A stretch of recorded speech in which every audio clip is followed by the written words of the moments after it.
नमस्कार। आप देख रहे हैं धा न्यूज और मैं हूं अभिषेक मिश्रा। देखिए, पूर्व केंद्रीय मंत्री और राष्ट्रीय लोक जनशक्ति पार्टी के जो राष्ट्रीय अध्यक्ष हैं पशुपति पारस, हम उनकी बात करेंगे।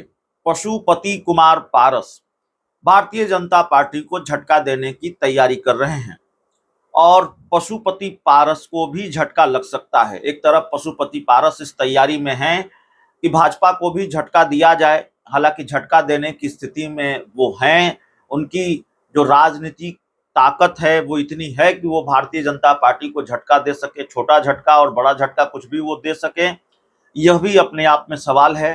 भारतीय जनता पार्टी उनको झटका दे सकती है और भारतीय जनता पार्टी ने उनको कई मौकों पर झटका दिया है।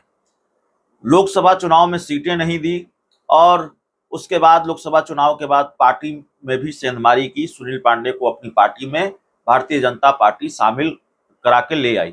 पशुपति पारस बीजेपी को तेवर दिखाने की कोशिश अब कर रहे हैं, जब उनकी पार्टी के नेताओं की तरफ से उन पर बड़ा दबाव है और उनको नसीहतें दी जा रही हैं उन्हीं की पार्टी के नेताओं की तरफ से कि 24 के लोकसभा चुनाव में ही जब भारतीय जनता पार्टी ने सीट नहीं दी थी, भारतीय जनता पार्टी ने जब गच्चा दिया था तो लड़ जाना चाहिए था, मजबूती के साथ लड़ जाना चाहिए था भारतीय जनता पार्टी के खिलाफ। और जाहिर तौर पर पशुपति पारस को यह सलाह उस वक्त भी पार्टी के नेताओं ने दी होगी, क्योंकि सवाल भारतीय जनता पार्टी के सामने झुकने का नहीं था, सवाल चिराग के सामने भी हार मानने का था। पशुपति पारस लोकसभा चुनाव के पहले तक ये कहते रहे थे, डंके की चोट पर ये कहते रहे थे कि हर हाल में हम हाजीपुर की सीट लड़ेंगे, एनडीए कोटे से लड़ेंगे और हमारी पार्टी के जो सांसद जहां से चुनाव लड़े थे वहीं से लड़ेंगे। जो गठबंधन होता है उसमें सेटिंग गेटिंग होता है। पशुपति पारस लगातार ये कहते रहे। भारतीय जनता पार्टी ने उनको बता दिया कि राजनीति में कोई सेटिंग और गेटिंग नहीं होता। राजनीति में भले ही आप कितना ही दावा कर लें कि मैं ईमानदार सहयोगी हूं, लेकिन या तो ईमानदार सहयोगियों की कद्र नहीं होती या फिर ईमानदार सहयोगियों को किनारे लगा दिया जाता है जब फायदे वाला कोई सहयोगी साथ आ जाता है। तो चिराग पासवान साथ आ गए, पशुपति पारस को किनारे लगा दिया गया। अब पशुपति पारस बीजेपी को तेवर दिखा रहे हैं कि हम 243 सीटों पर चुनाव लड़ेंगे, हम 243 सीटों पर हमारी तैयारी है। अगर भारतीय जनता पार्टी ने हमारे साथ वही किया जो 2024 के लोकसभा चुनाव में किया, तो जाहिर तौर पर हम चुनाव लड़ेंगे, सभी 243 सीटों पर चुनाव लड़ेंगे, हमारी उस तरह की तैयारी है। लेकिन पशुपति पारस क्या ये कर पाएंगे, यह भी बड़ा सवाल है। 243 क्या 243 की जगह 24 उम्मीदवार 25 उम्मीदवार भी पशुपति पारस के पास है और उनकी पार्टी में 243 लोग बचेंगे।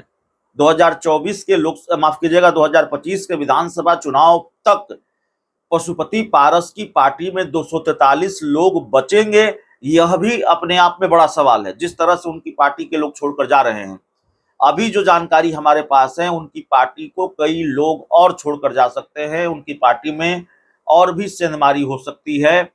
और देखिए, सूरजभान सिंह का नाम है, चंदन सिंह का नाम है जो नवादा से पूर्व सांसद हैं, कई और लोगों के नाम है जिनके बारे में जानकारी है कि वो पशुपति पारस का साथ छोड़ सकते हैं, पशुपति पारस की पार्टी को छोड़ सकते हैं। पशुपति पारस को कई झटके अभी लगने जा रहे हैं।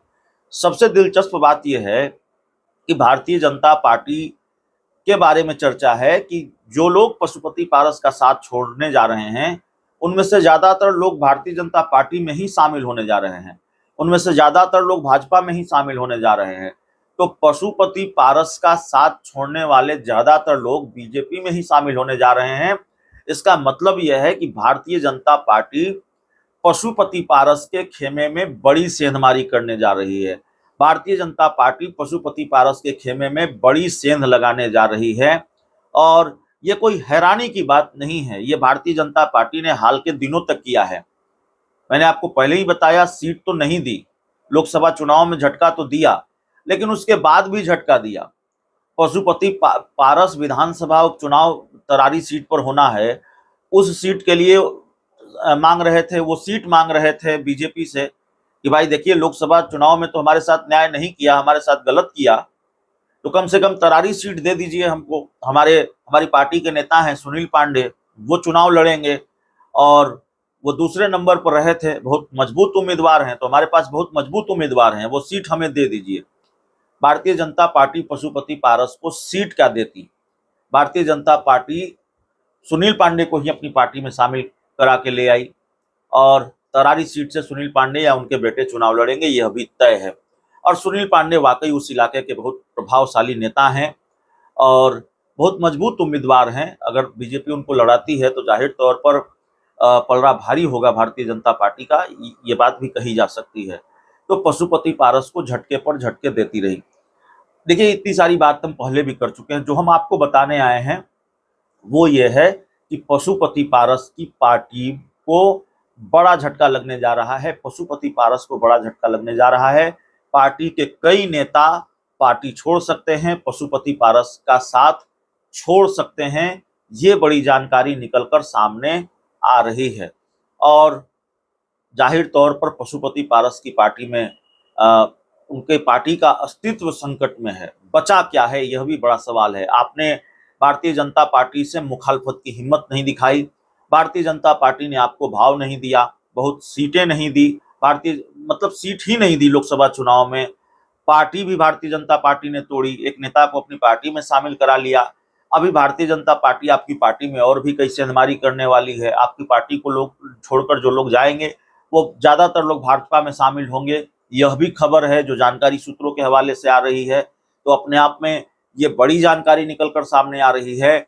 और याद रखिए, खबर यह भी है कि पशुपति कुमार पारस जो करेंगे 243 सीटों पर चुनाव लड़ेंगे और शायद 243 सीटों पर वो चुनाव न लड़ पाए, 243 सीटों पर चुनाव लड़ने की तैयारी की वो बात कर रहे हैं। वाकई ऐसी तैयारी है कि नहीं है, यह भी अपने आप में सवाल है। जिस तरह से उनकी पार्टी को लोग छोड़कर जा रहे हैं, पशुपति पारस की राजनीतिक मुश्किलें जिस तरह से बढ़ रही हैं, उनकी पार्टी में 243 लोग बचेंगे कि नहीं बचेंगे, ये अपने आप में बड़ा सवाल है। तो जाहिर तौर पर देखिए, पशुपति पारस को बीजेपी ने मोहरे की तरह इस्तेमाल किया। भारतीय जनता पार्टी जब उनको भाव देने लगी, जाकर प्रदेश अध्यक्ष दिलीप जायसवाल उनसे मिलने लगे, पशुपति पारस जाकर अमित शाह से मिले, तो ये चर्चा शुरू हुई कि पशुपति पारस को भारतीय जनता पार्टी उसका मुआवजा देगी। 2024 के लोकसभा चुनाव में जो सलूक बीजेपी ने पशुपति पारस के साथ किया, भले ही चिराग की वजह से किया, लेकिन बीजेपी अब उसका प्रायश्चित करना चाहती है या उसका मुआवजा पशुपति पारस को देना चाहती है। यह भी चर्चा शुरू हो गई कुछ राज्यों के लेकर कि उस राज्य के राज्यपाल बनाए जाएंगे, किसी राज्य के, कहीं हरियाणा की चर्चा हुई, कभी पश्चिम बंगाल की चर्चा हुई, कभी दूसरे किसी राज्य की चर्चा हुई, लेकिन पशुपति पारस किसी राज्य के राज्यपाल बनाए नहीं गए। अब शायद ही बनाए जाएंगे, बहुत अपवाद होता है, बहुत कम ही ऐसा हुआ है, नहीं के बराबर ऐसा हुआ है कि भारतीय जनता पार्टी किसी दूसरे पार्टी के व्यक्ति को राज्यपाल बनाती है।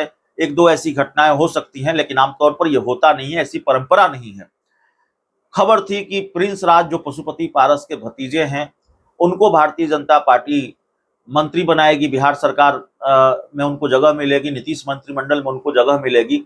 तो खैर, मंत्रिमंडल का विस्तार तो अभी हुआ नहीं है, इस महीने होना है। उम्मीद है कि इस महीने मंत्रिमंडल का विस्तार हो जाएगा, लेकिन पशुपति पारस को वहां भी जगह नहीं मिलने जा रही है। माफ कीजिएगा, प्रिंस राज को मंत्रिमंडल में भी जगह नहीं मिलने जा रही है। तो वहां से भी बहुत उम्मीद प्रिंस राज के लिए नहीं है। तो देखिए, सीट नहीं दी लोकसभा चुनाव में भारतीय जनता पार्टी ने, सुनील पांडे को अपनी पार्टी में ले आई। अभी ये खबर आ रही है कि कई लोग पशुपति पारस की पार्टी को छोड़कर जा रहे हैं और उनमें से ज्यादातर लोग भारतीय जनता पार्टी का दामन थामने जा रहे हैं। तो इतने सारे झटके पशुपति पारस को लगे हैं, लगने जा रहे हैं। सूरजभान सिंह, चंदन सिंह का हमने नाम इसलिए लिया क्योंकि ये दोनों बड़े कद्दावर नेता हैं। सूरजभान सिंह सिर्फ रालोजपा के नहीं, लोक जनशक्ति पार्टी के संस्थापक सदस्यों में से एक हैं। लंबे वक्त तक वो स्वर्गीय रामविलास पासवान के साथ रहे हैं, अब पशुपति पारस की पार्टी के साथ है, लेकिन वो भारतीय जनता पार्टी का दामन कभी भी थाम सकते हैं। चंदन सिंह भाजपा का दामन कभी भी थाम सकते हैं, इसकी गुंजाइश नजर आ रही है, इसकी चर्चा गाहे बगाहे हो रही है। और जब राजनीति में ऐसी चर्चा होती है तो बिना आग लगे धुआं उठता नहीं है। जाहिर है, जब पार्टी खत्म होने के कगार पर है, पार्टी का अस्तित्व संकट में है, तो जो बड़े नेता हैं कम से कम वो अपना ठिकाना तलाशेंगे, वो अपना रास्ता तलाशेंगे। लेकिन इस लिस्ट में सिर्फ सूरजभान सिंह और चंदन सिंह नहीं है, कई और नाम हैं जो पशुपति पारस का साथ छोड़ सकते हैं, उनकी पार्टी को छोड़ सकते हैं। और जाहिर तौर पर भारतीय जनता, और सवाल यह भी है कि पशुपति पारस के पास विकल्प क्या है। भारतीय जनता पार्टी के साथ अगर आपकी बात नहीं बनेगी तो आप करें 243 सीटों पर चुनाव लड़ेंगे। 243 सीटों पर चुनाव लड़ने की स्थिति है आपके पास। गठबंधन होता हुआ दिख नहीं रहा है क्योंकि विकल्प नहीं है आपके पास। आरजेडी, लालू यादव, तेजस्वी यादव बहुत भाव देने को आपको तैयार नहीं है, तो दूसरा खेमा है वो आपको भाव नहीं दे रहा है। और यहाँ आपकी जो स्थिति है वो और बुरी है। यहाँ बीजेपी भी भाव नहीं दे रही है, और दे रही है तो सिर्फ भाव ही दे रही है, बाकी कुछ नहीं दे रही है। यह भी दिक्कत है। तो जाहिर तौर पर देखिए, पशुपति पारस के लिए सियासी संकट और गहरा होता जा रहा है। बड़ी खबर यही है कि कई और लोग उनकी पार्टी को छोड़ने जा रहे हैं, और जो लोग उनकी पार्टी को छोड़ेंगे उनमें से ज्यादातर लोग बीजेपी का दामन थामने जा रहे हैं। बहुत बहुत धन्यवाद।